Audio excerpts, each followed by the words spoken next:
അവളും അവനും ദിവ്യപ്രഭയായിട്ടുള്ള സെക്സ് ഇതൊക്കെയാണോ ഈ നമ്മുടെ കാൻ ഫെസ്റ്റിവലിലോട്ടുള്ള സെലക്ഷനുള്ള മാനദണ്ഡം എന്നൊരു സംശയമുണ്ട്. ഇതല്ല, ഇത് എന്ത് അടിസ്ഥാനത്തിലാണ് ഈ സിനിമ ഇതൊക്കെ ഉണ്ടെങ്കിലേ ഈ സിനിമയിൽ കാണിക്കുള്ളൂ എന്നുള്ളൊരു ഡൗട്ടുണ്ട്.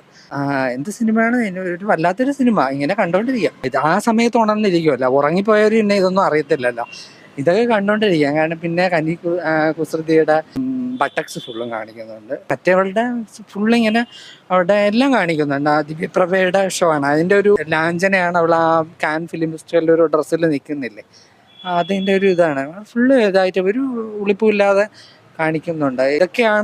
ഇതൊക്കെ ഉള്ള സിനിമയ്ക്ക് ചിലപ്പം കാൻ ഫിലിം ഫെസ്റ്റിവലിൽ സെലക്ഷൻ കിട്ടുള്ളൂ എന്നാണ് തോന്നുന്നത്. ഒരു അതിശയപ്പെട്ടു ഞാൻ. കാൻ ഫിലിം ഫെസ്റ്റിവലൊക്കെ പ്രദർശിപ്പിച്ചുകൊണ്ട് അതിനെന്തെങ്കിലും ക്വാളിറ്റി ഉണ്ടാവുമെന്ന് കരുതി. പ്രത്യേകിച്ച് ഒരു ക്വാളിറ്റി ഇല്ല. ഈ സാധനങ്ങളൊക്കെയാണ് മെയിനായിട്ടും കാണിക്കുന്നത്. പിന്നെ ശ്രീകണ്ഠ വക നമ്മൾ പുരുഷന്മാർ അശ്ലീലം സിനിമയിൽ